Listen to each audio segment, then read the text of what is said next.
A new novel depicts famed psychoanalyst Sigmund Freud as something of a ladies' man. It's called Freud's Mistress. It is a fictionalized account of the real-life affair he had with his wife's younger sister.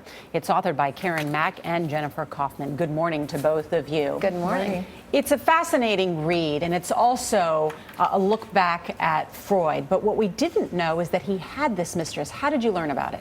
Well, it's very interesting.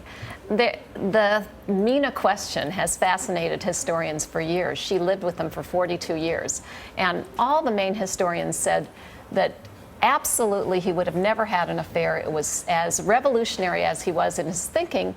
In his personal life, he was very conservative. And yet, there was a record found, a hotel record. Yes.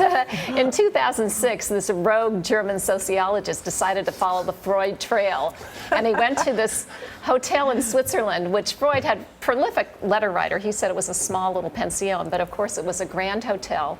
And he found the old hotel register where he had registered them as Dr. Freud and Frau in one double room with one bed.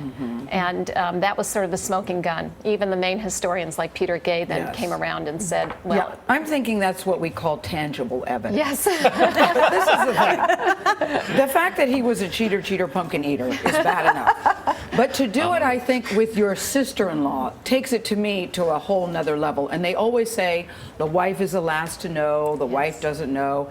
How could she not know? They're living in the same house and it's your sister. Well, did she or did she not know is the question. That's the mystery.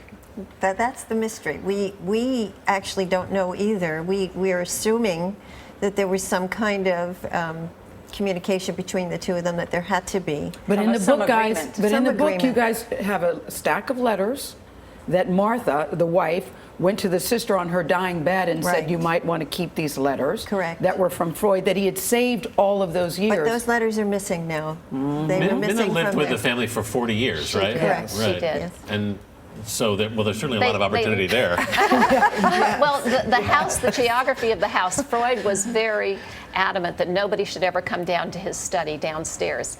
And so the wife and family were never allowed in his study. And his Mina, who he called all his life his closest confidant. Also a bad sign when your husband is calling another woman his closest confidant. Well, his wife thought his work was pornography, so he really... Very interesting story in and of itself. But what does it tell us? How does it complicate Freud's psychology and what we know about Freud and sexuality? Well, it's very funny. If you look at what he said famously during that period through the prism of the affair, such as guilt, you don't have to have it unless you choose to, or guilt, just something society imposes on you, or marriage and passion. I think you're talking crazy now. Cannot coexist. Right. He believed marriage and passion cannot coexist. Exactly. Yes. Yeah, for a guy who was so clued in on everybody's sexual issues and sexual problems, he clearly had some himself. Yes, he did. Especially when you look at the way that he felt about women. He didn't believe in birth control, and he has famously said that he didn't understand what women want. So I think if you look at his analysis with his women patients and his record, it was obvious that he had a few gaps. All right. Karen Mack way. and Jennifer Kaufman, thanks so much for being with us. And Freud's Mistress is on sale now.